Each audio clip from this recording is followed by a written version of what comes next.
Dr. Phil here, and I wanted to talk to you about the latest on the kidnapping of Nancy Guthrie, the mother of Savannah Guthrie, who I'm sure you all know from the Today Show. I do want to tell you what we know at this time, although it is changing sometimes hour to hour.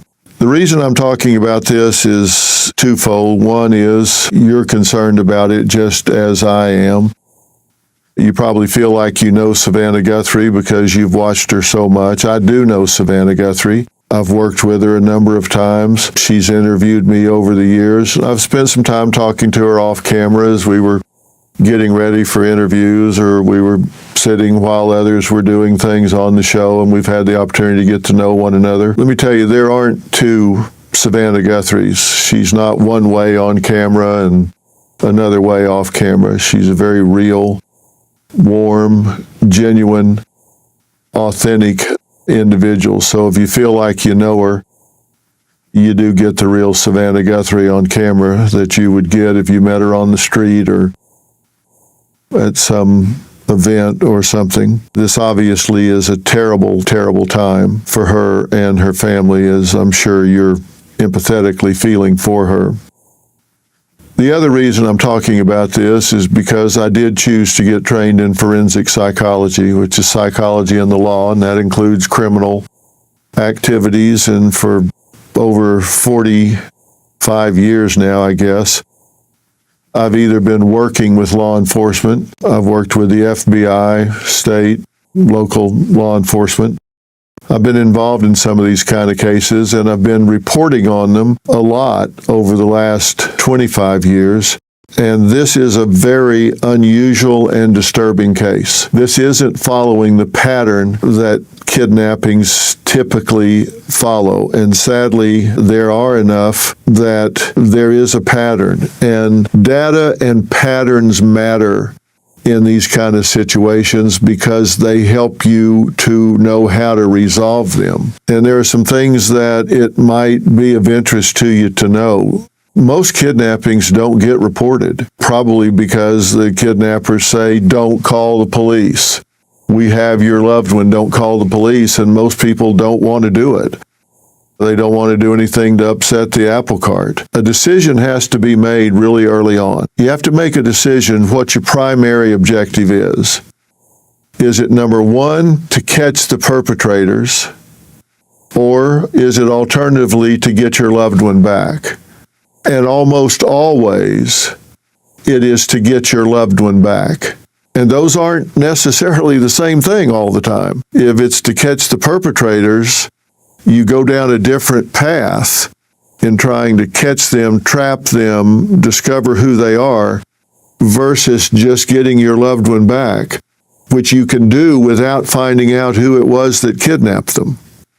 And that's the reason they sometimes don't call the police, or if they do call the authorities, they're very discreet about it, and oftentimes the authorities will tell them, look, you have to decide, are you willing to pay a ransom or are you not? And if professionals are involved, these things get resolved about 97% of the time. If you believe every victim deserves to be remembered and every truth deserves to be told, subscribe to the Crime Narrator. These stories live on because you're here to hear them. A minute ago, on national television, Dr. Phil McGraw leaned forward in his chair and addressed a question that has haunted viewers for weeks. What would have happened to Nancy Guthrie? Nancy Guthrie, 84 years old, vanished from her home in Tucson on January 31, 2026. She had been dropped off after a quiet family dinner. By morning, she was gone. Her medications were left behind. Her phone was missing. Blood was later discovered inside the residence. Security footage showed a masked individual near the property. Investigators quickly labeled the case a suspected kidnapping. For weeks, law enforcement remained careful with their words, but on his program, Dr. Phil spoke plainly. Drawing from decades of criminal behavior analysis, he outlined what cases like this often suggest. Elderly victims taken from their homes at night with evidence of violence and no ransom demand typically face a narrow window of survival. The first hours are critical. After that, the odds declined sharply. He did not declare Nancy's fate. Instead, he explained patterns: forced entry, tampered surveillance, sudden medical device silence. These details, he said, point toward premeditation rather than impulse. Someone may have been watching, someone may have planned. Authorities have not named a suspect. Online speculation, including rumors about family members, has not been supported by official findings. The investigation remains active. But as Dr. Phil concluded his remarks, one sentence stood out. When someone disappears under these circumstances, we must prepare for difficult truths. And that truth may be closer than anyone realizes. Better at this than the Federal Bureau of Investigation. They have this to an absolute science. Their primary investigator that's now retired is a gentleman named Chris Voss, and he is the master at how to go about this. If you don't have professionals involved in negotiation, the resolution drops to about 40%. If no ransom is paid, it drops to about 11%. If you're willing to pay the ransom and you've got professionals involved in the negotiations, these things usually turn out okay. And by the way, it's not like you see on television. It's not like, $50 million are paid. The average kidnapping is not a high-yield crime. It's single-digit thousands globally. So this isn't something that kidnappers get rich over. It's very rare that there's a big high-dollar kidnapping that they pay and the person gets returned and the kidnappers get rich. One of the things that we know is that when kidnappers abduct somebody, they want a quick resolution. They want it over with as fast as they possibly can. Now, why is that true? Well, of course, they want to get paid quickly. That's the number one thing. But number two, it's very risky to keep an individual that you've abducted for any period of time. I mean, think about everything that can go wrong. First, you have to have a place to keep them. And the longer you have them, the higher the risk of them being discovered, the higher the risk of them escaping. Like and subscribe to the Crime Narrator for continuing coverage of this case. The night Nancy Guthrie disappeared was quiet. There were no signs of struggle heard by neighbors, no frantic phone calls, no alarms blaring through the neighborhood in Tucson. On the surface, it looked like any other winter evening. Nancy had been dropped off at home after dinner with family. She walked inside as she had done countless times before. At 84, she followed a steady routine: medication before bed, doors locked, lights off. By morning, that routine had been shattered. When family members realized she had not joined a scheduled church service the next day, concern quickly turned into panic. Calls went unanswered. The front door was closed but not secured the way she normally left it. Inside the home, investigators later found small but troubling details. Her medications remained untouched. Personal belongings were still in place. There was no indication she had packed or prepared to leave. More disturbing was what technology revealed. Her doorbell camera system showed signs of tampering. At some point during the night, a masked individual was captured near the property. The footage was brief but clear enough to confirm that someone had been there. Around the same time frame, Nancy's pacemaker monitoring system stopped transmitting data. There was no ransom note, no demand for money, no communication. Law enforcement described the scene as suspicious from the beginning. Good morning. I hope you've been kind of informed of the rules. That I'm going to try to get as many, if not all of you, an opportunity to ask a question. But last time we tried this, it was just kind of chaotic, people yelling. So I'd ask that you just kind of be patient with me, pay attention to the questions asked, because sometimes you guys want to ask the same question twice, and you're going to get the same answer. So help yourself, get what you can out of this. I'm going to give you one question and a follow-up, okay? But before we get there, I do have some comments. First of all, I want to begin by offering our condolences to our partners at the state Department of Public Safety's tragically lost 2 members last night in a helicopter crash up in northern Arizona. So if you would keep them in your prayers, Colonel Gulliver and his team, I'm sure, would have greatly appreciated it. Along the same lines, I think you all saw last night, I'm trying to speak up, not yell, because apparently I talk soft.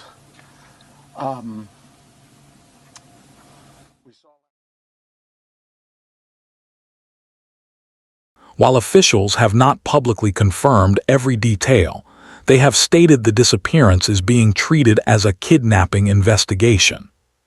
The timeline remains narrow. The window between her last known sighting and the morning discovery may hold the answers investigators desperately need. Like and subscribe to the Crime Narrator for continuing updates on this unfolding case.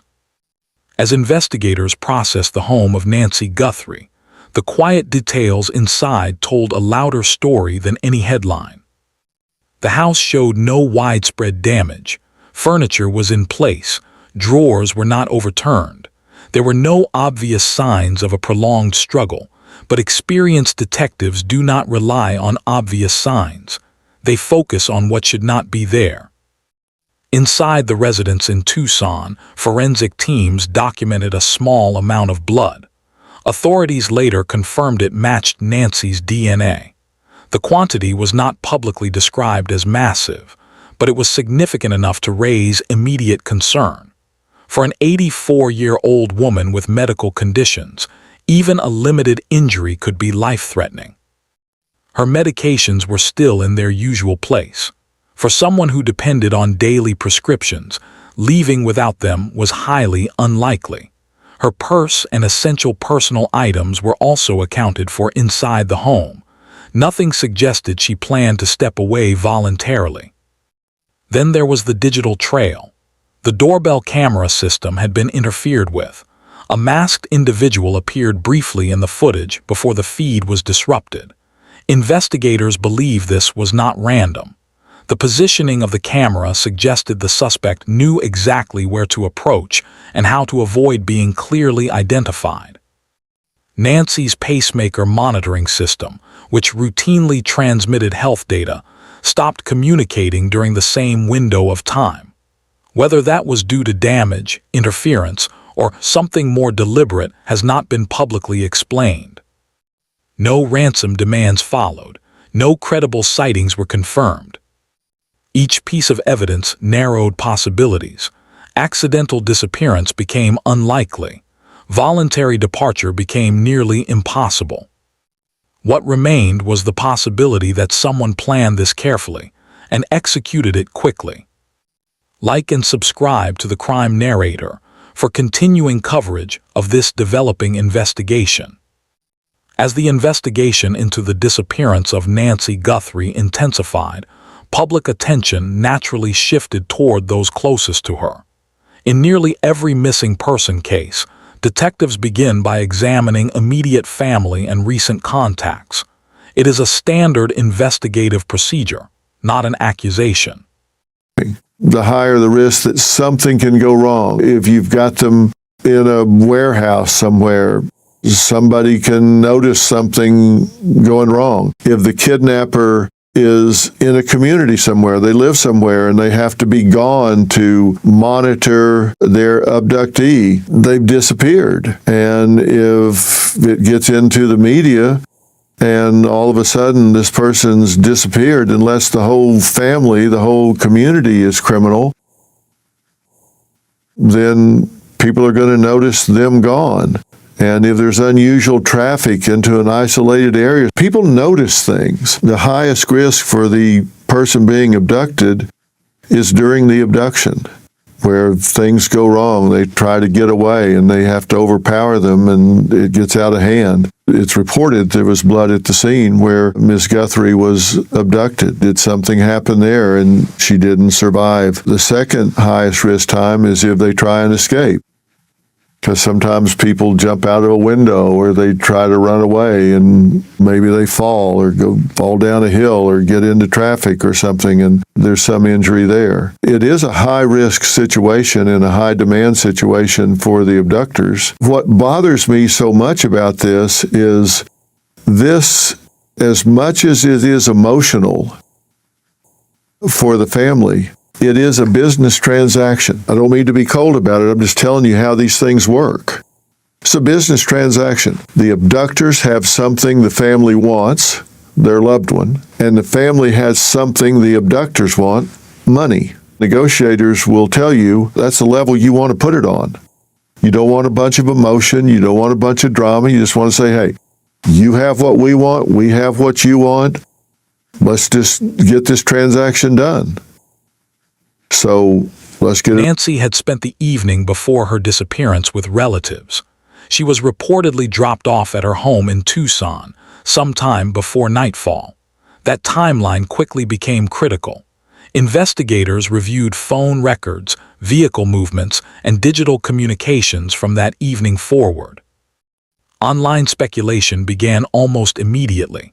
Social media platforms filled with theories, many focusing on family members, including her son-in-law. But authorities were clear. No family member had been publicly identified as a suspect. Law enforcement officials emphasized that rumors circulating online were not supported by confirmed evidence. Still, detectives had to verify every possibility. Who knew Nancy's routine? Who understood the layout of her home? Who might have known where cameras were positioned or how her security system operated? These were the questions professionals asked quietly behind closed doors. The absence of forced entry suggested that whoever entered the home may have known how to do so without drawing attention. Whether that meant familiarity or careful surveillance remains unknown. Family members have publicly expressed fear and frustration, urging the public to focus on credible tips rather than unverified accusations. Meanwhile, investigators continue to piece together movements from that narrow window between late evening and early morning. In cases like this, emotion runs high, but law enforcement depends on facts, not speculation. And until those facts are fully revealed, every theory remains just that, a theory. Like and subscribe to the Crime Narrator for ongoing updates on this case. When Dr. Phil McGraw revisited the disappearance of Nancy Guthrie, he focused less on emotion and more on behavioral patterns. His analysis was not a declaration of guilt or a prediction of outcome. Instead, it was a breakdown of what typically happens in cases involving elderly victims taken from their homes. He explained that kidnappings without ransom demands often fall into a different category than financially motivated crimes. When money is not requested, investigators look at other motives: personal grievance, targeted violence, or attempts to silence. In cases involving seniors, physical vulnerability plays a major factor. The ability to resist is limited. The window for survival can be short, especially if injuries occur. Dr. Phil emphasized that premeditation is often revealed through small details.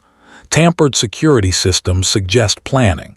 The timing of entry suggests observation. The absence of obvious chaos can indicate speed and control.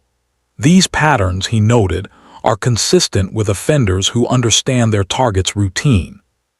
He also addressed the danger of public speculation.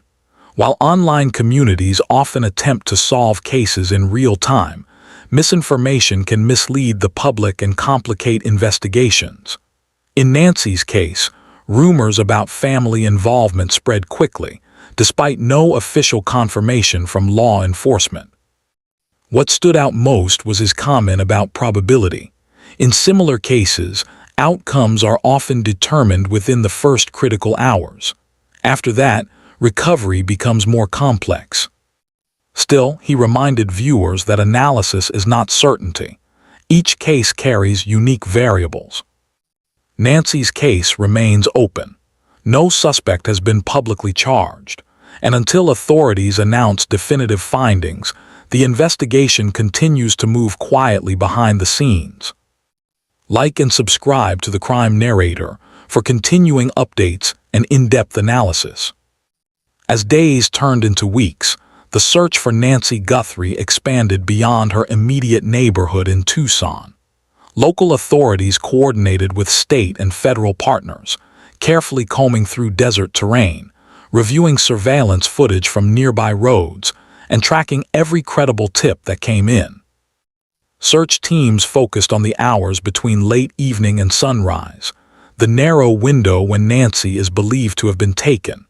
Investigators mapped possible exit routes from her home, studying traffic cameras and private security systems along those paths. Even brief glimpses of passing vehicles were analyzed frame by frame. Law enforcement also revisited the masked figure captured near the residence. Experts enhanced the footage, examining posture, height estimation, and movement patterns. Though the image was limited, investigators hoped small physical cues could one day match a suspect. Meanwhile, digital forensic teams examined phone pings, tower data, and nearby electronic devices that may have connected to the area during the time frame.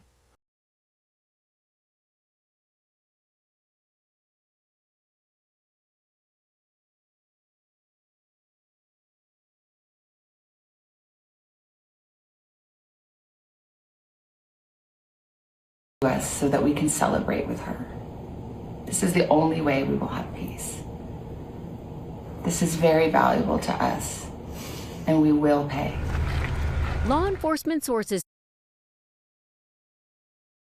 told ABC News she was referring to a message sent Friday to a Tucson television station. I think what they're trying to do is gently push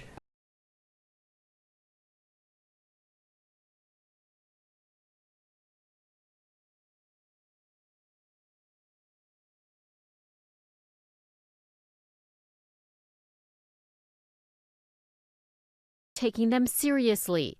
An earlier message made demands for Bitcoin and established 2 deadlines, one last week and another deadline today. The Sheriff's Department says this remains an active and ongoing investigation. Detectives and agents continue to conduct follow-up at multiple locations. But after a full week of searching, they still have not identified. Modern investigations often rely as much on digital footprints as physical evidence. Authorities encouraged the public to report anything unusual from that night: unfamiliar vehicles, late-night activity, or door-to-door solicitations. Even details that seemed minor could potentially connect pieces of the timeline. Throughout the search, officials maintained that no confirmed suspect had been publicly identified. They continued urging caution against online rumors, emphasizing that spreading misinformation could damage innocent lives and hinder progress. For Nancy's family, each passing day without answers added weight to an already heavy silence. For investigators, it reinforced urgency. Because in cases like this, persistence matters. Evidence overlooked in the beginning sometimes becomes the key months later. The case remains active. Like and subscribe to the Crime Narrator for continued coverage as this investigation unfolds. Weeks after the disappearance of Nancy Guthrie, the most unsettling element was not what investigators had revealed, it was what they hadn't. The official updates became shorter, press conferences grew less frequent, and silence began to fill the spaces where answers should have been. In high-profile cases, silence often fuels speculation. Online forums and social media platforms dissected every known detail from that night in Tucson: the masked figure, the interrupted security feed, the pacemaker signal that stopped transmitting. Each detail became the center of new theories. Some speculated about a targeted crime. Others believed it could have been a burglary that escalated. A few pushed unfounded accusations toward people close to Nancy, despite law enforcement stating publicly that no family member had been identified as a suspect. Investigators, however, continued working behind closed doors. Detectives often withhold information strategically. Certain facts are kept private to verify confessions, rule out false tips, or protect the integrity of future prosecutions. What appears to the public as inactivity can, in reality, be methodical progress. Criminal behavior experts have noted that offenders sometimes revisit news coverage of their crimes. They watch reactions. They monitor investigations. They look for mistakes.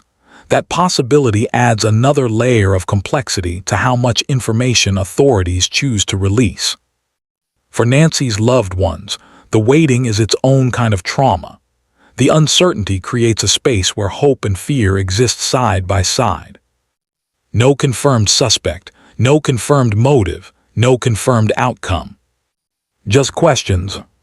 Yet investigations are not defined by timelines alone. Cold cases have been solved years later through overlooked evidence, advances in forensic science, or one crucial tip from someone who finally decided to speak. A single detail, a vehicle seen at an unusual hour, a conversation remembered differently, a small inconsistency can change everything. Authorities have maintained that no suspect has been publicly charged. Rumors have circulated, but official statements have urged the public to rely only on confirmed information. Behind the scenes, investigators continue reviewing digital records, re-examining physical evidence, and following every credible lead. For Nancy's family, the wait continues. For the community, the unanswered questions remain heavy. Doesn't mean he's not involved, doesn't mean he is involved. He's been identified only as Carlos. They told my mother-in-law. Okay. They showed her a They thought you video. were the suspect. Yeah, because they said that my eyes and my eyelashes look the same. To hear my name? Yeah. That's all I want. Now, they have released FBI footage. It took a while to get that. We don't know everything the FBI knows right now because they're not going to tell everybody everything they know right now, nor should they. Media can be helpful, but sometimes it's not. It can cause them to panic if there's too much media and they start feeling everything closing in on them. But the Guthries have chosen to use the media, which is exactly what they should be doing right now, because of this unusual pattern. I think Savannah and her family are doing exactly what they could and should be doing right now. What other choice do they have? The kidnappers are not establishing a dialogue. So the only way the Guthrie family can communicate with them is through the media. And they have done exactly what I'm describing. They have said, hey, we are willing to pay. And for the person responsible, if someone is responsible, the investigation has not ended. The truth in cases like this often surfaces slowly, layer by layer. It may not come with dramatic headlines. It may arrive quietly, through evidence that finally connects. Until that day, the story is not finished. Like and subscribe to the Crime Narrator for continued updates and future true crime investigations.